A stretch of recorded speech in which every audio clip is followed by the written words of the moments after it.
2007ರಲ್ಲಿ ಜೈಲಿಗೆ ಹೋದೆ. ಅದನ್ನು ನೋಡಿ ಕ್ರೈಮ್ ಸ್ಟೋರಲ್ಲಿ 3 ಎಪಿಸೋಡ್ ಬಂತು. ಆ ಎಪಿಸೋಡ್ ನೋಡಿ ಅವ್ರನ್ನ ಭೇಟಿ ಮಾಡಿ TV9 ಅವ್ರನ್ನ ಭೇಟಿ ಮಾಡಿ ನನ್ನ ಹೆಂಡತಿ ನನ್ನನ್ನು ಹುಡ್ಕೊಂಡು ಬಂದದ್ದು, ಅಪ್ಪ ಅಮ್ಮನ ಕರ್ಕೊಂಡು ಇಲ್ಲಿಗೆ. ನಾನು ಮದುವೆ ಇಷ್ಟೇ ಇಲ್ಲ ನಂಗೆ, ಮದುವೆ ಪ್ರಾಣಿಗಳನ್ನ ಲವ್ ಮಾಡೋರಿಗೆ ಮದುವೆ ಬೇಡ ಅಂತ. ಯಾಕಂದ್ರೆ ನಮ್ಗೆ ಅವರೊಟ್ಟಿಗೆ ತಿರುಗ್ಲಿಕ್ಕೆ ಪುರ್ಸೋದಿಲ್ಲ, ಪ್ರಾಣಿಗಳನ್ನ ಇಷ್ಟಪಡುವ ಹೆಣ್ಮಕ್ಳು ಸಿಕ್ಕುದಿಲ್ಲ, ಅದಕ್ಕೆ ಬೇಡ ಮದುವೆ ಅಂತ ಕೂತದ್ದು ನಾನು. ಈಗ ಸದಾ ನಿಮ್ಗೆ ಎಷ್ಟು ಅಂದ್ರೆ ಫುಡ್ ಮತ್ತೆ ಖರ್ಚು ಕೆಲಸ ಡೈಲಿ 10,000 ರೂಪಾಯಿ ಬೇಕು. ಡೈಲಿ 10,000 ರೂಪಾಯಿ ಬೇಕು. 2007ರಲ್ಲಿ ನನ್ನ ಹತ್ರ ಜಿಂಕೆ, ಕಡವೆ, ಮುಳ್ಳಂದಿ ಎಲ್ಲ ಇತ್ತು. ಅದ್ರಲ್ಲಿ ಕೇಸ್ ಹಾಕಿ 18 ದಿನ ಜೈಲಿಗೂ ಕಳ್ಸಿರ್ ನನ್ನ. ಬೇರೆ ಮೇಲೆ ಹೊರ ಬಂದೆ. 13 ವರ್ಷ ಕೋರ್ಟ್ ಕೇಸಲ್ಲಿ ಜಯ ಗಳಿಸಿದೆ. ನನ್ನ ಕಡೆ ಆಯ್ತು. ಅಂದ್ರೆ ಈಗ ಕಡಿದಾದ ಬೆಟ್ಟದಲ್ಲಿ ಉಪ್ಪನ್ನು ನೆಕ್ತಾ ಇರುತ್ತಲ್ಲ, ಇದೆ ಅದು. 80,000 ಕೊಟ್ಟು ನಾನು ಜೋಡಿ ತಂದು ಮತ್ತೆ ತಳಿ ಮಾಡ್ತಾ ಇದ್ದೆ ಇದನ್ನ. ಹೌದಾ?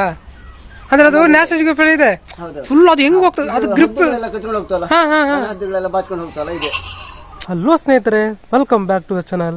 ಇವತ್ತು ನಾನು ಇನ್ನೊಬ್ಬ ಪ್ರಾಣಿ ರಕ್ಷಕರನ್ನ ಮಾತಾಡಿಸ್ಲಿಕ್ಕೆ ಬಂದಿದ್ದೇನೆ. ನಾನು ಹಿಂದೆ ನಿಮಗೆ ರಜನಿ ಶೆಟ್ಟಿ ಅವರ ಬಗ್ಗೆ ಹೇಳಿದ್ದೆ.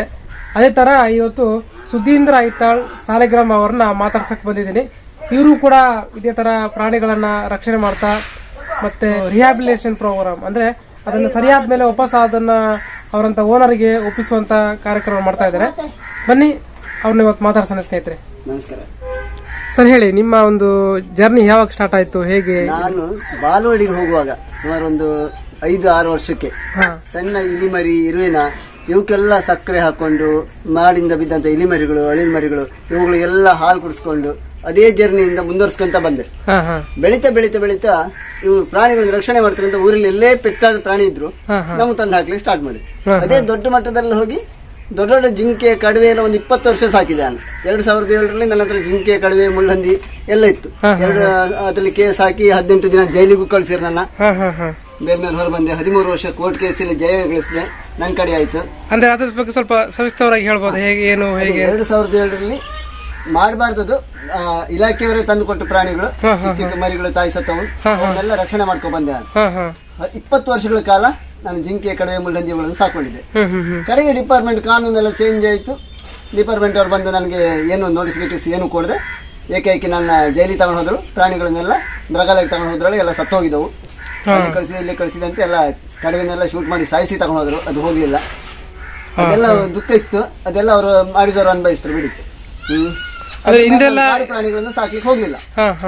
ಯಾವುದೇ ಬಂದ್ರು ಚಿಕಿತ್ಸೆ ಮಾಡಿ ಹಾವುಗಳು ಬರ್ತು. ವರ್ಷಕ್ಕೊಂದು 250-300 ಸರ್ಪಗಳು ಬರ್ತು ನನ್ನ ಹತ್ರ ಚಿಕಿತ್ಸೆಗೆ. ಅದನ್ನ ರೆಡಿ ಮಾಡಿ ಕಾಡಿ ಬಿಡ್ತೆ. ನೀವೀಗ ಹಾವು ತಂದು ಕೊಟ್ರಿ ಪೆಟ್ಟಾಯ್ತಂತ ನಿಮ್ಗೆ ಅದನ್ನ ಸರಿ ಮಾಡಿ ಕೊಡ್ತೇನೆ, ನೀವು ಕಾಡಿ ಬಿಡಿ ಅಂತ. ಇಂಥ ಕೆಲಸಗಳನ್ನೆಲ್ಲ ಮಾಡ್ಕೊಂಡು ಬರ್ತಾ ಇದ್ದೆ ನಾನು. ಆದ್ರೂ ಮೊನ್ನೆ ಏಕಾಏಕಿ ಪೇಟ ಅನ್ನೋ ಒಂದು ಸಂಸ್ಥೆ ಇದೆ, ಪ್ರಾಣಿದಯ ಸಂಘ. ಅವ್ರು ಮಾಡುವಂತ ಕೆಲಸವನ್ನ ನಾನು ಮಾಡ್ತಾ ಇದ್ದೆ. ಬೀದಿ ನಾಯಿಗಳನ್ನ, ಬೀದಿ ಬೆಕ್ಕುಗಳನ್ನ ಎಲ್ಲೇ ಮೀನ್ ಮಾರ್ಕೆಟ್ ಅಲ್ಲಿ ಬಿಸಾಡಿ ಹೋಗ್ತಾರೆ ಜನ. ಕಣ್ಣೊಡಿದ್ದು ಮರಿನೆಲ್ಲ ಬಿಸಾಡಿ ಹೋಗ್ತಾರೆ. ಅಂತವನ್ನೆಲ್ಲ ನಮ್ಗೆ ಜನ ತಂದು ಕೊಡ್ಲಿಕ್ಕೆ ಸ್ಟಾರ್ಟ್ ಮಾಡಿದ್ರು. ಅದನ್ನೆಲ್ಲ ರಕ್ಷಣೆ ಮಾಡ್ಕೊಂಡು ನಮ್ದು 1.5 ಎಕರೆ ಜಾಗ ಇದೆ. ಅದನ್ನು ಬಿಟ್ಕೊಂಡು ಪೆಟ್ಟಾದ ನಾಯಿಗಳನ್ನ, ತಿರುಗ್ಲಿಕ್ಕೆ ಆಗದಿದ್ದ ನಾಯಿಗಳನ್ನ ಪಂಜರದಲ್ಲಿ ಇಡ್ತಿದ್ದೆ. ಯಾಕಂದ್ರೆ ಬೇರೆ ಗಟ್ಟಿ ಇರೋ ನಾಯಿಗಳು ಅದ್ರ ಊನ ಮಾಡ್ತವೆ. ಅದು ಸರಿಯಾದ ತಕ್ಷಣ ಬೇಕಾದ್ರೆ ಕೊಟ್ಟು ಕಳಿಸ್ತೇವೆ ನಾನು. ಇಂಥ ಕಾರ್ಯ ಮಾಡ್ತಿದ್ದೆ. ಏಕೆ ಬಂದು DC ಆರ್ಡರ್ ಅಂತ ಹೇಳಿ ನನ್ನ ಎಲ್ಲ ನಾಯಿ, ಬೆಕ್ಕು ಪ್ರತಿಯೊಂದು ತಗೊಂಡೋದ್ರು. ಅದ್ರಲ್ಲಿ ಮತ್ತೊಂದು ಬೇಜಾರು, ಸುಮಾರು ಒಂದು 25 ಲಕ್ಷದ ಪ್ರಾಣಿ ಪಕ್ಷಿಗಳು, ಅದು ಸಾಕುವಂತ ಪ್ರಾಣಿಗಳು, ಅಂಗಡಿಯಲ್ಲಿ ಮಾರುವಂತದ್ದು, ಅದನ್ನೂ ಎಲ್ಲ ತಗೊಂಡು ಹೋದ್ರು. ಮತ್ತೆ ಪಂಜರ ಏನ್ ಮಾಡಿದೆ, ಪಂಜರ ಸಮೇತ ತಗೊಂಡೋದ್ರು. ಪಂಜರ ಯಾಕೆ ತಗೊಂಡೋದ್ರು ಕೇಳಿದಕ್ಕೆ ನನ್ನ ಮೇಲೆ FIR ಆಯ್ತಾ. ಇದು ಸರಿಯಾ? ಇದು ಕೇಳೋರು ಇಲ್ಲಿ ಇವರನ್ನ. ಈಗ ಯಾವ್ಯಾವ ಪ್ರಾಣಿಗಳಲ್ಲಿ ನೀವು ಸಾಕ್ತಾ ಇದ್ದೀರಿ? ನನ್ನ ಹತ್ರ ಲವ್ ಬರ್ಡ್ಸ್, ಕಾಕ್ಟೈಲ್, ಪಾರಿವಾಳ, ಮೊಲ ಇಂಥದ್ದೆಲ್ಲ ಇತ್ತು. ಫಾರಿನ್ ಪಕ್ಷಿಗಳು, ಗ್ರೇ ಪ್ಯಾರೆಟ್, ಆಫ್ರಿಕನ್, ಇದೆಲ್ಲ ಹೊರದೇಶದ ಪ್ರಾಣಿಗಳೆಲ್ಲ ನನಗೊಂದು ಹವ್ಯಾಸ. ಇದು ಈಗಲೂ ಇದೆ ನೋಡಿ. ಕೊಕ್ಕರ ಇದೆ ನನ್ನ ಹತ್ರ. ಮಂಗ ಒಂದು 12 ಮಂಗ, 2 ಮಂಗ ಇದ್ದು ಖಾಲಿ ಇದ್ದಿದ್ದು, ಅದನ್ನ ತಗೊಂಡು ಹೋದ್ರು. ನಾನು ಆ ಪಂಜರದ ಹತ್ರ ನನ್ನ ದುಃಖವನ್ನು ಹೇಳ್ಕೊಂತಿದ್ದೆ. ನನ್ನ ಮಗು ಹೋಯ್ತಂತ, ಮಗು ಅಂತ ಕರೆಯೋದು ಅಷ್ಟು ಪ್ರೀತಿಯಿಂದ. ಅದು 35 ವರ್ಷ ಸಾಕಿದೆ ಆ ಮಂಗ ಖಾಲಿ ಇದ್ದಿದ್ದನ್ನ. ಅದನ್ನೆಲ್ಲ ತಗೊಂಡು ಎಲ್ಲ ಬಿಸಾಡಿದ್ರು ಇವರು. ಅದು ಪಿಲಿಕುಳು ಕೊಟ್ಟಿದೆ ಅಂದ್ರೆ ಪಿಲಿಕುಳಕ್ಕೆ ಹೋಗಿ ನೋಡಿದ್ರೆ ಪಿಲಿಕುಳದಲ್ಲಿ ಆ ಮಂಗ ಇಲ್ಲ ಅಲ್ಲಿ, ಆಯ್ತಾ. ಅದನ್ನೆಲ್ಲ ಬಿಸಾಡಿ ಹೋಗಿದ್ರು. ಅದೆಲ್ಲ ಅನ್ಭವಿಸ್ತಾರೆ ಅವರು. ದೇವರು ಇದು ಇದ್ದೇ ಇರುತ್ತೆ ಅವರಿಗೆ. ನಾನು ಎಷ್ಟು ಪ್ರೀತಿನ ಸಾಕಿದೆ, ಆ ಪಾಪ ಅವ್ರಿಗೆ ಇರಲಿ. ಅದ್ರ ನೋವು ನಂಗೆ ಗೊತ್ತದು, ಎಷ್ಟು ಪ್ರೀತಿ. 12 ಮಂಗ ದೇವ್ರು ಕೊಟ್ಟ ನಂಗೀಗ. ದಿನಕ್ಕೆ 500 ರೂಪಾಯಿ ಹಣ್ಣು ಹಂಪಲು ಅವ್ರಿಗೆ ಕೊಡ್ತಾ ಇದ್ದೆ ನಾನು. ಈಗೆಲ್ಲ ಬೆಳಿಗ್ಗೆ ತಿನ್ಕೊಂಡು ಹೋದ್ರಿಗೆ ತಿರ್ಗಾಟಕ್ಕೆ, ಇನ್ನು ಸಂಜೆ ತಿನ್ಲಿಕ್ಕೆ ಬರ್ತಾರೆ ಅವ್ರು. ನನಗೆ ದೇವ್ರು ಕಮ್ಮಿ ಮಾಡೋದು. ನಂದು 10 ಕೊಕ್ಕರೆ ಇದೆ. ಹಾ ನಾಯಿಗಳಿದೆ, ಫ್ರೀ ಬಿಟ್ಕೊಂಡಿದೆ, ಪಂಜರ ಇಲ್ದಿರೇನು, ನನ್ನ ಜಾಗ ಇದೆ, ಹಾ ಹಾ ಫ್ರೀ ಬಿಟ್ಕೊಂಡಿದೆ. ನೋಡಿ ಇದೆಲ್ಲ ಬೀದಿ ನಾಯಿಗಳು. ಹೌದೌದು. ಹಾ ಕಣ್ಣು ಹೊಡಿದ ಮರಿನೆಲ್ಲ ಬಿಸಾಡಿ ಹೋದ್ರು, ಜನ ನನ್ನ ಬಿಡುದಿಲ್ಲ. ಊರು ತುಂಬಾ ಬೋರ್ಡ್ ಹಾಕಿದ್ರು ನೋಡಿ, ಅಲ್ಲಿ ಪಟ್ಟಣ ಪಂಚಾಯತ್ ಅವರು ನಾಯಿಗಳನ್ನ ತಗೊಂಡೋಗಿ ಕೊಡ್ಬೇಡಿ, ಅವ್ರಿಗೆ ಶಿಕ್ಷಾರ್ಹ ಅಪರಾಧ ಅಂತ ಎಲ್ಲ ಬೋರ್ಡ್ ಹಾಕಿದ್ರು. ಆದ್ರೂ ಜನ ತಂತಂದು ಇಲ್ಲಿ ಬಿಸಾಡಿ ಹೋದ್ರು.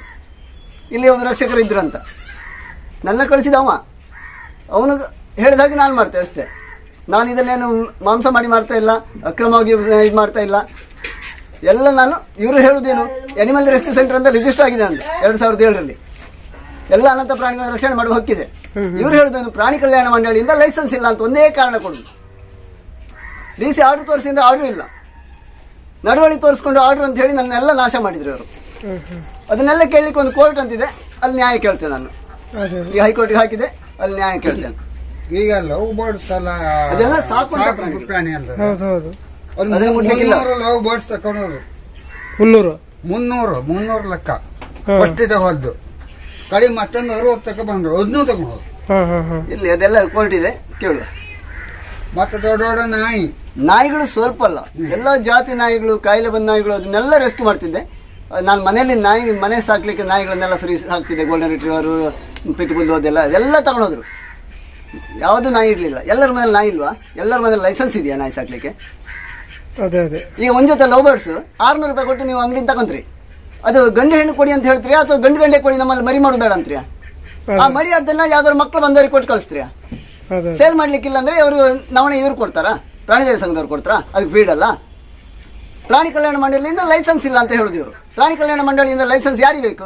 ಅದರಿಂದ ಅಲ್ಲಿ ಅಂಗಡಿ ಇಟ್ಕೊಂಡು ಹಣ ಮಾಡೋರಿಗೆ, ಒಂದೇ ದಿಕ್ಕಿಲೆಲ್ಲ ಕೂಡ ಹಾಕೋರಿಗೆ. ನಾವು ಪ್ರೀತಿಯಿಂದ ಸಾಕೋರು, ನಮ್ಗೆ ಪ್ರಾಣಿ ಕಲ್ಯಾಣ ಮಂಡಳಿ ಲೈಸೆನ್ಸ್ ಅಗತ್ಯ ಇಲ್ಲ. ಕೊಡ್ಲಕ್ಕಲ್ಲ, ಇವ್ರು ಮಾಡಿಸಿ ಕೊಡ್ಲಕ್ಕಲ್ಲ. ಆಯ್ತಾಡ್ರಿ ನೀವು ಇಷ್ಟು ಮಾಡ್ತಾ ಇದ್ರೆ ನಿಮ್ಗೆ ಲೈಸೆನ್ಸ್ ನಾವು ಕೊಡ್ತೇವೆ, ಇಷ್ಟು ಖರ್ಚಾತ ಹೇಳಿ ನಾವು ಕೊಡುದಿಲ್ವ ಅದನ್ನ? ಅದು ಏನೂ ಇಲ್ಲದೆ ಏಕೆ ನಾನು ದಾಳಿ ಮಾಡಿ ಸುಮಾರು ಒಂದು 25 ಲಕ್ಷದ ಸ್ವತ್ತನ್ನು ವಶಪಡಿಸ್ಕೊಂಡು ಹೋದ್ರಲ್ಲ. ಪಂಜರ ಸಮೇತ ಇಡ್ಲಿಲ್ಲ ನೋಡಿ, ಒಂದು ಗುಜರಿ ಪಂಜರ ಸಮೇತ ಇಡ್ಲಿಲ್ಲ, ಪೂರ ಹೊತ್ತಿದ್ರು. ಇದು ಯಾವಾಗ ರೀಸೆಂಟ್ ಆಗಿ? ಇದು ಜನವರಿಯಿಂದ ಸ್ಟಾರ್ಟ್ ಆಗಿದೆ. ಹೋದ ತಿಂಗಳು 9ನೇ ತಾರೀಕಿಗೆ ಕೈದಾಯ್ತು, ಸೆಪ್ಟೆಂಬರ್ 9ಕ್ಕೆ. ಇದಕ್ಕಿಂತ ಮುಂಚೆ ಒಂದ್ಸಲ ಜನವರಿಯಿಂದ ಸ್ಟಾರ್ಟ್ ಮಾಡಿದ್ರು ಇವರು. ಈಗ ಅಂತೂ ನವೆಂಬರ್. ಇನ್ನೊಬ್ರು ನಮ್ಮ ಯಾರು ಗಂಧದ ಗುಡಿ ಅವರು ಬಂದಿದ್ದಾಗ ಎಲ್ಲ ಇತ್ತು. ಆಗ ಫಸ್ಟ್ ರೈಡ್ ಆಗಿದ್ದು ಅದು ಜನವರಿಲಿ. ಈ ವರ್ಷ ಇದೇ ವರ್ಷ ಜನವರಿಲಿ ರೈಡ್ ಆಗಿದೆ.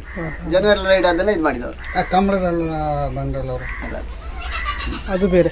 ಇದಂದ್ರೆ ಅವಾಗ ಯಾವ್ಯಾವ ಪ್ರಾಣಿಗಳಿದ್ದು ತಗೊಂಡು? ಆಗ ಎಲ್ಲ ಸಾಕು ಪ್ರಾಣಿಗಳೇ ಇರೋದು ನನ್ನ ಹತ್ರ. ಕಾಡು ಪ್ರಾಣಿ ಅಂದ್ರೆ 2 ಮಂಗ, ಕಾಲಿಲ್ಲದ ಮಂಗ ಇತ್ತು ಅಷ್ಟೇ. 35 ವರ್ಷ ಆಯ್ತು. ಅದು ಫಸ್ಟ್ ರೈಡ್ ಆದಲ್ಲೇ ಬಿಟ್ಟು ಹೋಗಿದ್ದು. ಇದು ತಗೊಂಡೋದ್ರೆ ಬದುಕುದಿಲ್ಲ ಅಂತ ಹೇಳಿ ನಮ್ಮಲ್ಲೇ ಬಿಟ್ಟು ಹೋದ್ರು. ಮಂಗನಿಗೆ ಇದಿಲ್ಲ, ಕೇಸಿಲ್ಲ ಅಂತ ಹೇಳಿ ಬಿಟ್ಟು ಹೋಗಿದ್ದವರು. ದೊಡ್ಡ ಮಟ್ಟದಲ್ಲಿ ರೈಡ್ ಆಗಿದ್ದು. ಆಗ ಕಾಡು ಪ್ರಾಣಿ ಇತ್ತು, ಮಂಗನ್ ಬಿಟ್ಟು ಹೋದ್ರು. ಎಷ್ಟು ಪ್ರೀತಿ ಮಾಡುತ್ತೆ ನಿಮ್ಮನ್ನ ಅಂತ.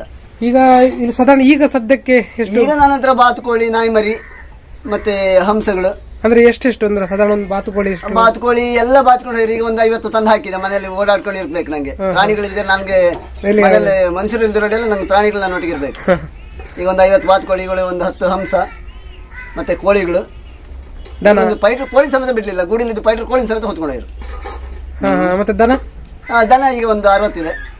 ಮತ್ತೆ ಬಾತುಕೋಳಿ, ನಾಯಿ ಮರಿ ಇದೆಲ್ಲ ರೆಸ್ಕ್ಯೂ ಮಾಡಿದವಂತದ್ದು. ಇದೆಲ್ಲ ನಾಯಿ ಮರಿಗಳೆಲ್ಲ, ಬೀದಿ ನಾಯಿಗಳನ್ನೆಲ್ಲ, ಇವುಗಳಿಗೆಲ್ಲ ಎಲ್ಲ ಊಟ ಕೊಡ್ಬೇಕು. 6 ಜನ ಕೆಲ್ಸಕ್ಕಿದ್ರು. 6 ಜನ ಕೆಲ್ಸಕ್ಕಿದ್ರು. ಈಗ ಹೋದ್ಮೇಲೆ ಎಲ್ಲ ಕೆಲಸ ಮಾಡಿ ರೆಗ್ಯುಲರ್ 6 ಜನ ಇದ್ರು. ಅಂದ್ರೆ ಮತ್ತೆ ಅವ್ರನ್ನ ತೆಗೆದಾಕ್ಲಿಲ್ಲ. ನನ್ನ ಐಟಮ್ ಎಲ್ಲ ಹೋಯ್ತು, ಕೆಲಸ ಇಲ್ಲ ಅಂತ ಅವ್ರನ್ನ ತೆಗೆದಾಕ್ಲಿಲ್ಲ. ಕೆಲಸ ಮಾಡ್ಕೊಂಡು ಹೋಯ್ನಿ ಅಂತ.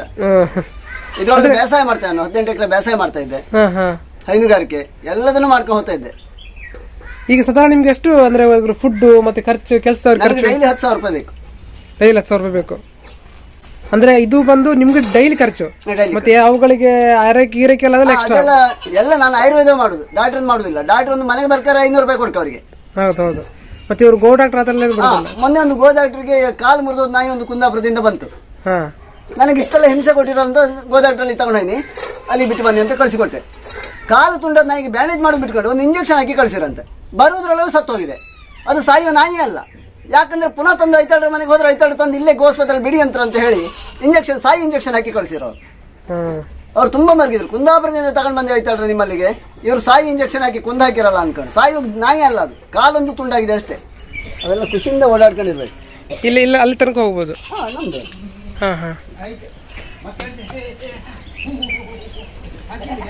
ನಮ್ಮ ಕಾನೂನಿನ ಸರಿ ಇಲ್ಲ, ಉಳಿಸೋರಿಗೆ ಇದು ಮಾಡೋದಿಲ್ಲ. ರಸ್ತೆ ಮೇಲೆ ನಾಯಿ ಸಾಯ್ತಾ ಇದ್ರೆ ಅದನ್ನು ರಕ್ಷಣೆ ಮಾಡೋರಿಲ್ಲ. ಅಲ್ಲಿ ಅದೇ ಅದೇ ನಾಯಿ ಸತ್ರ ಹೆಣ ತೆಗೆಯೋರು ಇಲ್ಲ.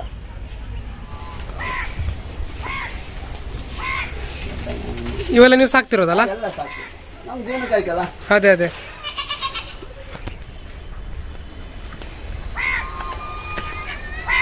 ಪಂಜರ ಎಲ್ಲ ಖಾಲಿ ಆಯ್ತು ಅಂತ ಕೋಳಿ ಹಾಕಿದೆ, ಕೋಳಿನೂ ಎಲ್ಲ ಹೊತ್ಕೊಂಡು ಹೋದ್ರು. ಇದೆಲ್ಲ ಎಂತ ರೆಸ್ಕ್ಯೂ ಮಾಡೋ ನಾಯಿಗಳ? ಹೌದು, ಎಲ್ಲ ಕಾಯಿಲೆ ಬಂದೆಲ್ಲ ರೋಡ್ ಮೇಲೆ ಬಿಡ್ತಾರಲ್ಲ. ಇದು ಪರ್ಷಿಯನ್ ಕ್ಯಾಟ್ ಎಂತ? Persian cat. ನನ್ನ ಮಗ ಮನೆಯೊಳಗೊಂದು ಬೆಕ್ಕು ಸಾಕಿದ ಪರ್ಷಿಯನ್ ಕ್ಯಾಟ್, ಅದನ್ನ ಹಿಡ್ಕೊಂಡು ಹೋದ್ರಿ ಇವರು. 1ನೇ ಕ್ಲಾಸ್ಗೆ ಹೋಗೋ ಮಗ 3 ದಿನ ಜ್ವರ ಬಂದು ಮಲ್ಕೊಂಡ, ಬೆಕ್ಕಿಲ್ಲ. ಮತ್ತೆ ಬೇರೆ ಬೆಕ್ಕು ತಂದ್ಕೊಟ್ಟೆ. ಈಗ ಇದನ್ನೇನೋ ಮಿಸ್ ಆಗಿಬಿಟ್ಟು ಹೋಗಿದ್ದಾರೆ ಹಾಗಾದ್ರೆ? ಅಲ್ಲ, ಮಿಸ್ ಆದಲ್ಲ, ನಾನು ಮತ್ತೆ ತರಿಸಿದ್ದು. ಮಗನಿಗೆ ಜ್ವರ ಬಂದ, ಹೇಳೇ ಇಲ್ಲ. ಜ್ವರ ಬಂದು ಅದೇ ತರ ಬೇಕು ಅಂತ. ಇದು ಇದೆಲ್ಲ ಕಾಯಿಲೆ ಬಂದೆಲ್ಲ ಚರ್ಮ ರೋಗದಿಂದ ನರಳು ಅಲ್ಲಿ ನೋಡಿ, ಚರ್ಮ ರೋಗ ಅದೆಲ್ಲ ಅದಕ್ಕೆ ಬಿಟ್ಟು ಹೋಗಿದ್ದಾರೆ. ರಿಪೇರಿ ಮಾಡ್ಲಿಕ್ಕೆ ಬರುತ್ತೆ, ಮಾಡ್ತಾ ಇದ್ದೀರಿ? ರೆಡಿ ಮಾಡಿ ಕೊಡ್ತೇನೆ.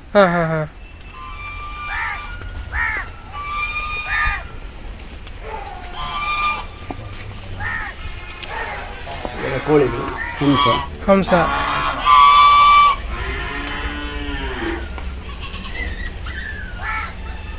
ಎಲ್ಲ ದನಗಳು.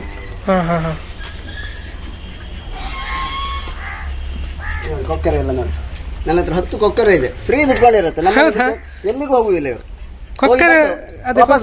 ರಸ್ತೆ ಬದಿ ಮರ ಕಡಿಯುವಾಗ 10 ವರ್ಷ ಆಯ್ತು. ರಸ್ತೆ ಬದಿ ಮರ ಕಡಿಯುವಾಗ ಅದನ್ನೆಲ್ಲ ಚಿಕ್ಕ ಮರಿ ಇದ್ದದನ್ನ ರಕ್ಷಣೆ ಮಾಡಿ ಬಿಟ್ಟು ನಾನು. ಮರ ಕೆಳಗೆ ಬಿದ್ದಿರುತ್ತಲ್ಲ, ಅದನ್ನ ಕೇಳೋರಿಲ್ಲ, ಬೇರೆ ಪಕ್ಷಿಗಳು ತೆಗೆದುಕೊಂಡು ಹೋಗುತ್ತೆ. ಅಂತವನ್ನೆಲ್ಲ ತಂದು ನಾನು ಹುಳ ಹಪ್ಪಡಿ ಬಾಯಿ ಹಾಕಿ ಅದನ್ನ ಉಳಿಸ್ಕೊಂಡು ನಮ್ಮನೆ ಬಿಟ್ಟು ಎಲ್ಲೂ ಹೋಗುದಿಲ್ಲ. ನಮ್ಮ ಜಾಗದಲ್ಲೇ ಓಡಾಡ್ಕೊಂಡು ಇರ್ತಾರೆ. ನಮ್ಗೆ 100 ಎಕರೆ ಜಾಗ ಇದೆ, ಅಲ್ಲೆಲ್ಲ ಇದೆ. ನಮ್ಮಲ್ಲಿ ಫ್ರೀ ಓಡಾಡ್ಕೊಂಡಿದೆ. ಅವ್ರು ಗದ್ದೆ ಬೇಲಿ ಸಮೇತ ಹೋಗುದಿಲ್ಲ ನಮ್ಮ ಮನೆಗೆ. ಹೌದಾ? ನಾರ್ಮಲ್ ಕೊಕ್ಕರೆಗಳು ಈ ತರ ಇರೋದು ಫಸ್ಟ್ ಟೈಮ್ ನೋಡಿದ್ವಾ? ನಮ್ಮ ಮನೆ ಬಿಟ್ಟು ಎಲ್ಲೂ ಹೋಗುದಿಲ್ಲ. ಬಾತುಕೋಳಿಗಳು, ನಾಯಿ ಮರಿಗಳು ಫುಲ್ ಗೂಡಿತ್ತು. ನಾನು ಇಲ್ಲೆಲ್ಲ ಗೂಡಿತ್ತು, ಎಲ್ಲ ತೆಗೆದು. ಇವುಗಳಿಗೆ ಯಾವ ತರ ಫುಡ್ ಎಲ್ಲ ಕೊಡ್ಬೇಕು ಅವ್ರಿಗೆ. ಅನ್ನ, ಭತ್ತ, ಗೋಧಿ ಎಲ್ಲ. ನಾಯಿಗಳಿಗೆ ಮೊಟ್ಟೆ ಮತ್ತೆ ಮೊಸರನ್ನ ಹಾಕಿ ಮಿಕ್ಸ್ ಮಾಡಿ ಕೊಡ್ತಾರೆ. ಒಟ್ಟು ನಿಮಗೆ ರಜೆ ಪುರ್ಸೋತು ಆ ಥರ ಏನೂ ಇಲ್ಲ? ಎಂತ ಇಲ್ಲ, ನಾವು ಪ್ರಾಣಿಗಳಿಗೋಸ್ಕರ ಬದುಕಿದೆವು ಅಲ್ಲ. ನಿಮ್ಮ ಅಂದ್ರೆ ಲೈಫ್ ಸ್ಟೋರಿ ಬಗ್ಗೆ? 2010 ನಂಗೆ ಮದುವೆ ಆಯ್ತು. 2007 ಜೈಲಿಗೆ ಹೋದೆ. ಅದನ್ನ ನೋಡಿ ಕ್ರೈಮ್ ಸ್ಟೋರಲ್ಲಿ 3 ಎಪಿಸೋಡ್ ಬಂತು. ಆ ಎಪಿಸೋಡ್ ನೋಡಿ ಅವ್ರನ್ನ ಭೇಟಿ ಮಾಡಿ, TV9 ಅವ್ರನ್ನ ಭೇಟಿ ಮಾಡಿ, ನನ್ನ ಹೆಂಡತಿ ನನ್ನನ್ನು ಹುಡ್ಕೊಂಡು ಬಂದದ್ದು, ಅಪ್ಪ ಅಮ್ಮನ ಕರ್ಕೊಂಡು ಇಲ್ಲಿಗೆ. ನಾನು ಮದುವೆ ಇಷ್ಟೇ ಇಲ್ಲ ನಂಗೆ, ಮದುವೆ ಪ್ರಾಣಿಗಳನ್ನ ಲವ್ ಮಾಡೋರಿಗೆ ಮದುವೆ ಬೇಡ ಅಂತ. ಯಾಕಂದ್ರೆ ನಮ್ಗೆ ಅವರೊಟ್ಟಿಗೆ ತಿರುಗ್ಲಿಕ್ಕೆ ಪುರ್ಸೋದಿಲ್ಲ. ಪ್ರಾಣಿಗಳನ್ನ ಇಷ್ಟಪಡುವ ಹೆಣ್ಮಕ್ಳು ಸಿಕ್ಕುದಿಲ್ಲ. ಅದಕ್ಕೆ ಬೇಡ ಮದುವೆ ಅಂತ ಕೂತದ್ದು ನಾನು. ಆದ್ರೆ ಅವ್ರು ನಾನೇ ಆಯ್ಕಂತ ಇಷ್ಟಪಟ್ಟು ಅಮ್ಮನೆ ಅಪ್ಪನಿಗೆ ಹೇಳಿ ಮದುವೆ ಆದ್ರೆ 2010 ಮದುವೆ ಆದ್ರೆ. ಈಗ ನನ್ನ ಮಗ, ಅವನಿಗೂ ಹೊಯ್ಸಳಕ್ಕೆ ಶೌರ್ಯ ಪ್ರಶಸ್ತಿ ಬಂತು. ಅಂದ್ರೆ 155 ಹೆಬ್ಬಾವು ಹಿಡಿದಿದ್ದವ. ಹೌದಾ? ಸಣ್ಣ ವಯಸ್ಸಲ್ಲೇ ಹಾವು ಹಿಡಿಯಕ್ಕೆ ಸ್ಟಾರ್ಟ್ ಮಾಡಿದವ ನನ್ನೊಟ್ಟಿಗೆ. ಹಾವುಗಳ ರಕ್ಷಣೆ ಮಾಡ್ತಾರೆ. ನಾನು ಮನೆಗೆ ಎಷ್ಟೊತ್ತಿಗೆ ಕರೆದ್ರು ಹಾವು ಹಿಡಿಲಿಕ್ಕೆ ಬರ್ತೇನೆ. ಮತ್ತೆ ಹಾವು ಕಡಿತ ಮದ್ದಿಗೆ ಹಾವು ಕಡಿತ ಆಗಿ ಗ್ಯಾಂಗ್ರೀನ್ ಆದ್ರೆ ನಾನು ಔಷಧಿ ಕೊಡ್ತೇನೆ. ಫಸ್ಟ್ಗೆ ನೀವು ಗೌರ್ಮೆಂಟ್ ಆಸ್ಪತ್ರೆ ಹೋಗಿ ಇದು ತಗೊಳ್ಬೇಕು. ಮತ್ತೆ ತರ ನೆಕ್ಸ್ಟ್ ಅದು ಗ್ಯಾಂಗ್ರೀನ್ ಆಗುತ್ತೆ, ಕೊಳಿತಾ ಹೋಗುತ್ತೆ. ಅದನ್ನ ಗ್ಯಾಂಗ್ರೀನ್ ನಾನು ಗುಣ ಮಾಡ್ತೆ. ನಾನು ಯಾರನ್ನು ಡಿಮ್ಯಾಂಡ್ ಮಾಡಿದ ಅವ್ರು ಪ್ರೀತಿಯಿಂದ ಕೊಟ್ಟದ್ದು ಹಿಡ್ಕೊಂಡು ಹೋಗ್ತೆ. ನಿಜ ನಿಜ ನಿಜ. ಎಲ್ಲ 500 ಕೋಟಿ 1000 ಕೋಟಿ ಅಂತ ಬಿಲ್ ಮಾಡ್ತಾರೆ. ನಾವು ಹಂಗಲ್ಲ, ಗಾಡಿ ಚಾರ್ಜ್ ಕೊಡಿ ಎಲ್ಲ ನಮ್ಗೆ ಪ್ರೀತಿಯಿಂದ. ಬಡವರಿಗೆ ಹಾಗೆ ನಾನು ರಿಕ್ಷಾ ಚಾರ್ಜ್ ನಾನು ಕೊಟ್ಟು ಬಂದಿದ್ದು. ಸುತ್ತಮುತ್ತಲ ಜನರ ಅಲ್ಲ, ನನಗೆ ಇಲ್ಲಿಂದ ಯಾರು ಜನರ ತೊಂದರೆ ಇಲ್ಲ, ನನಗೆ ಯಾರು ತೊಂದರೆ ಇಲ್ಲ. ಎಲ್ಲರೂ ಹಗಲು ರಾತ್ರಿ ನಾನು ಬೇಕು ಜನರಿಗೆ. ಅಲ್ಲ, ನಾಯಿಗೆ ಹುಷಾರಿಲ್ದಿರು, ದನ ಕರು ಹಾಕ್ಲಿಕ್ಕೆ ಪ್ರತಿಯೊಂದಕ್ಕೂ ನಾನು ಕರೀತಾರೆ. ನಾನು ಹಗಲು ರಾತ್ರಿ ಸೇವೆ ಮಾಡ್ಕೋತೆ. ನಂಗೆ ಟೈಮೇ ಇಲ್ಲ. ಇವತ್ತೇ ಒಂಚೂರು ಟೈಮ್, ಗದ್ದೆಯಲ್ಲಿ ಕೊಯ್ಲು ಶುರು ಆಯ್ತಾ, ಅದಕ್ಕೊಂಚೂರು ಮನೇಲಿ ಇದ್ದೇವೆ ಅಷ್ಟೇ. ಬಾತುಕೋಳಿ ಎಲ್ಲ ಇದಾವಲ್ಲ, ಬಾತುಕೋಳಿನೆಲ್ಲ ಎಂತ ಅದು ಮಾರ್ಲಿಕ್ಕೆ ಆಗ್ತದೆ? ಅಲ್ಲಪ್ಪ, ಶೋಕಿಗೋಸ್ಕರ ಮನೆ ಹತ್ರ ಸ್ವಚ್ಛವಾಗಿ ಇಡ್ತು. ಎಲ್ಲಿ ನುಷಿ ಉತ್ಪತ್ತಿ ಆಗುತ್ತೆ ಅಲ್ಲಿ ಹೋಗಿ ಅವು ಅಟ್ಯಾಕ್ ಮಾಡ್ತಾವೆ. ಎಲ್ಲಿ ನೀರು ನಿಂತಲ್ಲಿ ನುಷಿ ಉತ್ಪತ್ತಿ ಆಗುತ್ತೆ, ಆ ನೀರಿಂದಲ್ಲಿ ಇವ್ರು ಹೋಗಿ ಕೊಕ್ಕಾಡಿಸ್ತು, ನುಷಿ ಉತ್ಪತ್ತಿ ಆಗುದಿಲ್ಲ. ಈಗ ಕಾನೂನಾತ್ಮಕವಾಗಿ ಮಾಡ್ಲಿಕ್ಕೆ ನಾನು ಹೊರಟಿದೆ. ಈಗ ಹೈಕೋರ್ಟಿಗೂ ಹಾಕಿದೆ. ಇದಕ್ಕೆ ಹೆಚ್ಚಿನ ಹೆಲ್ಪ್ ಮಾಡೋರು ನನ್ನ ನಂಬರ್ ಡೀಟೇಲ್ಸ್ ಹಾಕ್ತೇನೆ. ಹೆಲ್ಪ್ ಮಾಡೋರು ಫೋನ್ ಪೇ ಅಥವಾ ಗೂಗಲ್ ಪೇ ಅದಕ್ಕೆ ಮಾಡಬಹುದು. ಎಲ್ಲರೂ ಸಹಕಾರ ಬೇಕಂತ ಈ ಮೂಲಕ ಕೇಳ್ತೇನೆ. ಇದಕ್ಕೆಲ್ಲ ಹಣ ಖರ್ಚಿಗೆ ನಾನು ಬಡ್ಡಿ ಮೇಲೆ ಬ್ಯಾಂಕ್ ಸಾಲ, ಈಚೆ ಬ್ಯಾಂಕ್ ಬಡ್ಡಿಯವ್ರ ಸಾಲ ತೀರ್ಸ್ಲಿಕ್ಕೆ ಬ್ಯಾಂಕ್ ಸಾಲ ತೀರ್ಸ್ಲಿಕ್ಕೆ ಬಡ್ಡಿಯವ್ರ ಹತ್ರ ಸಾಲ, ಹೀಗೆ ಆಚೆ ಈಚೆ ಮಾಡಿ ಮರ್ಯಾದೆ ಉಳಿಸ್ಕೊಂಡು ಬರ್ತಾ ಇದ್ದೆ. ಇವರು ಈಗ ಅದೇ ಸಮಸ್ಯೆಗಳನ್ನ ಮಾಡಿ ತಗೊಂಡು ಹೋದ್ರೆ ಮತ್ತೆ ನಿಮ್ಗೆ 25 ಲಕ್ಷದ ಬಡಿಗೆ. ಈಗ 25 ಲಕ್ಷ, 1-2 ರೂಪಾಯಿ ಅಲ್ಲ, 25 ಲಕ್ಷದ ಲಾಸ್ ಆಯ್ತು. 25 ಲಕ್ಷ ಲಾಸ್ ಈಗ ಎಲ್ಲ ಸಾಕುವಂತ ಪ್ರಾಣಿಗಳು. ಅಂದ್ರೆ ಅವ್ರಿಗೆ ಏನೋ ಬೇರೆ ಕಾರಣ ಕೊಟ್ಟು ತಗೊಂಡೋಗ್ಬಿಟ್ರು. ಹೌದಪ್ಪ, ಮಹಾರಾಷ್ಟ್ರ ಸಾಂಗ್ಲಿಗೆ ಹೋಗಿದೆ ಅಂತರು. ಒಬ್ರು ಸಾಕ್ಲಿಕ್ಕೆ ಒಂದು ನಾಯಿ ಬಿಟ್ಟಿದ್ರು, ರಾಧಾದಾಸ್ ಅಂತ. ಅವರು ಸ್ಟೇಷನ್ಗೆ ಹೋಗಿ ಕೇಳಿಕ್ ಹೋದ್ರು, ಅದು ಹುಲಿ ಬಾಯಿ ಚಿರತೆ ಬಾಯಿಗೆ ಹೋಯ್ತು, ನಿಂಗೆಲ್ಲಿ ನಾಯಿ ಸಿಕ್ಕತ್ತೆ ಅಂತ. ಅವರು ಈಗ ಕೇಸ್ ಹಾಕಿದ್ರು. ಅವರು ಪ್ರೀತಿನ ಸಾಕಿದ್ರು. ಅವ್ರು ಶುಗರ್ ಜಾಸ್ತಿ ಆಸ್ಪತ್ರೆ ಸೇರೋ ಟೈಮಲ್ಲಿ ನನ್ನ ಹತ್ರ ತಂದ್ಬಿಟ್ರು, ಅದನ್ನು ತಗೊಂಡು ಹೋಗಿದ್ರು. ಅವರು ಸ್ಟೇಷನ್ಗೆ ಹೋಗಿ ಕೇಳಿ ನನ್ನ ನಾಯಿ ನಂಗೆ ಕೊಡಿಸಿ ಅಂತ ಸ್ಟೇಷನ್ಗೆ ಕೇಳಕ್ ಹೋದ್ರೆ, ಅದು ಚಿರತೆ ಬಾಯಿಗೆ ಹೋಯ್ತು, ಹುಲಿ ಬಾಯಿಗೆ ಹೋಯ್ತು, ನಿಂಗೆಲ್ಲಿ ಸಿಕ್ಕತ್ತ ಅಂತ ಹೆದರಿಸಿ ಕಳಿಸಿರಂತ. ಈಗ ಅದು ತಗೊಂಡೋಗಿದ್ದು ಪೊಲೀಸ್ನವರು ಬಂದಿದ್ರಲ್ಲ, ಪೊಲೀಸ್ನವರು, ಪಶುಪಾಲನಾ ಇಲಾಖೆಯವರು, ಅರಣ್ಯ ಇಲಾಖೆಯವರು ಎಲ್ಲರೂ ಒಟ್ಟಾಗಿ ನನ್ನನ್ನು ದಾಳಿ ಮಾಡಿರುವಂತದ್ದು. ಅವ್ರಿಗೇನು ಸಾಕು, ಅವ್ರನ್ನ ಹಿಡಿದು ಅವ್ರ ಹೆಸರು ತಗೊಳ್ಳುವಂಥದ್ದು. ಅವ್ರಿಗೆ ಹೊರ ದೇಶದ ಫಂಡ್ ಬರುತ್ತೆ, ನನಗೆ ಯಾವುದೇ ಫಂಡ್ ಇಲ್ಲ, ನನ್ನ ಸ್ವಂತ ಖರ್ಚಿನ ಮಾಡುವಂಥದ್ದು. ನೋಡಿ, ಗೋಶಾಲೆಗೆ ಹೋದ್ರೆ ಇಷ್ಟು ಹುಲ್ಲಿದೆ ನೋಡಿ, ಹುಲ್ಕುತ್ರೆ ನೋಡಿ. ನಮ್ದು ಇನ್ನೂ 18 ಎಕರೆ ಬರ್ಲಿಕ್ಕಿದೆ, ಇನ್ನೂ ತಗೊಳ್ಲಿಕ್ಕಿದೆ. 18 ಎಕರೆ ಬರಬೇಕು, ಹುಲ್ಲು ಬರ್ಲಿಕ್ಕಿದೆ. ಎಲ್ಲ ಹಣ ಕೊಟ್ಟಿದ್ದಾರೆ. ಒಂದ್ಸಿಲ ತರಕಾರಿ ಎಷ್ಟು ತಂದ್ರೆ 30 ರೂಪಾಯಿ ತಗೊಂತಾರೆ ಹಾಕಿದ್ರು. ನಿಜ ನಿಜ. ಎಲ್ಲಿ ಬೇಕಾದ್ರೆ ತಿನ್ಕೊಂಡು ತಿರ್ಕೊಂಡಿದ್ರು. ಇದು ಗಿಡ್ಡ ತಳಿಯಾ? ಅದಷ್ಟೇ ದೊಡ್ಡದಾಗುದಿಲ್ಲ. ಇದೆಲ್ಲ ಶೋಗೋಸ್ಕರ. ಅಂದ್ರೆ ಅದು ಹೆಸರು ಎಂತ ಅದರದು? ಅದು ಇದು ಅಮೆರಿಕನ್ ಬೆಟ್ಟದ ಗುಡ್ಡದಾಡ ಅಂತ. ಅಲ್ಲಿ ಗುಡ್ಡದಾಡ ಅಂತ ಬೆಟ್ಟದ ಸರ್ತ ಬೆಟ್ಟ ಇದ್ರು ಹೊತ್ಕೊಂಡು ಹೋಗ್ತವೆ. ಈಗ ನ್ಯಾಷನಲ್ ಜಿಯೋಗ್ರಫಿಲೆಲ್ಲ ತೋರಿಸ್ತಾರಲ್ಲ. ಅಂದ್ರೆ ಈಗ ಒಂದು ಎಂತ ಹೇಳುದು, ಫುಲ್ ಕಡಿದಾದ ಬೆಟ್ಟದಲ್ಲಿ ಉಪ್ಪನ್ನು ನೆಕ್ತಾ ಇರುತ್ತಲ್ಲ, ಇದೆ ಅದು. 80,000 ಕೊಟ್ಟು ನಾನು ಜೋಡಿ ತಂದು ಮತ್ತೆ ತಳಿ ಮಾಡ್ತಾ ಇದ್ದೆ ಇದನ್ನ. ಹೌದಾ? ಅಂದ್ರೆ ಅದು ನ್ಯಾಷನಲ್ ಜಿಯೋಗ್ರಫಿ ಇದೆ ಫುಲ್. ಅದು ಹೆಂಗ್ ಹೋಗ್ತದೆ, ಅದು ಗ್ರಿಪ್ ಎಲ್ಲ ಕಚ್ಕೊಂಡು ಹೋಗ್ತಲ್ಲ, ಹದ್ದುಗಳೆಲ್ಲ ಬಾಚ್ಕೊಂಡು ಹೋಗ್ತಲ್ಲ, ಇದೆ. ಅಂದ್ರೆ ಸಣ್ಣ ಗ್ರಿಪ್ ಅಲ್ಲೂ ಕೂಡ ಹೋಗಿ ಅದು ಸಾಲ್ಟ್ ಇದ್ದು ಬರ್ತಂತೆ ಇದರಲ್ಲಿ ಅಂತ ಹೇಳ್ತಾರೆ.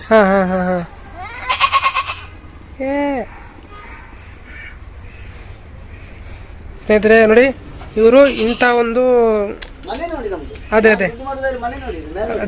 ಹೇಳುದು. ಬೇರೆ ಕಡೆ ಅಲ್ಲಿ ನೋಡಿ ಬಿಲ್ಡಿಂಗ್ ಕಾಣ್ತಾ ಇದ್ದೇವೆ, ಇಲ್ಲಿ ಇವರು ಇಷ್ಟು ಪ್ರಾಣಿಗಳಿಗೋಸ್ಕರ, ಸ್ವಂತಕ್ಕೆ ಏನು ಮಾಡ್ಲಿಲ್ಲ ನಾನು. ಅದೇ ಬರೀ ಪ್ರಾಣಿಗಳಿಗೋಸ್ಕರ ಇಲ್ಲಿ ಪ್ರಾಣಿಗಳಿಗೋಸ್ಕರ ಬರ್ತಾ ಇದ್ದೆ ಅಷ್ಟೇ. ಅದೇ ಈಗ ದುಡ್ಡು ಮಾಡೋದ ಆತೆಲ್ಲ ಹೇಳ್ತಿದ್ದು ಕೂಡ ಇಷ್ಟೊತ್ತಿಗೆ ಮಾಡ್ಬೇಕಿತ್ತು. ಅದೇ ನನಗೀಗ 54 ವರ್ಷ, ನಾನು ಸಣ್ಣ ವಯಸ್ಸಿಂದ ಪ್ರಾಣಿಗಳಿಗೋಸ್ಕರ ಜೀವನ ಮುಡುಪಾಗಿಟ್ಟ.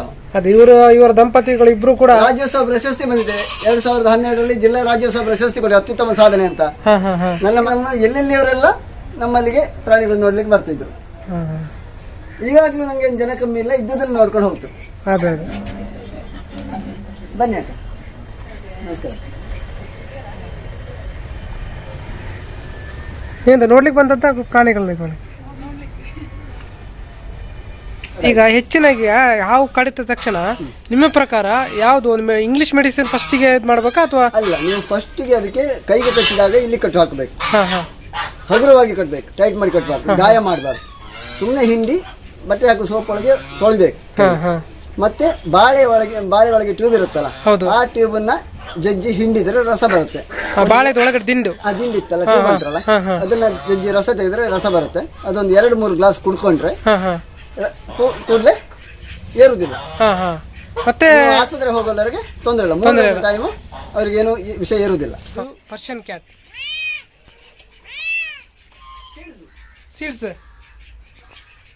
ಇದು ಕೂಡ ರೆಸ್ಕ್ಯೂ ಮಾಡಿರೋದು ನೀವು? ಅದು ಚರ್ಮ ರೋಗ, ಅದಕ್ಕೂ ಚರ್ಮ ರೋಗ.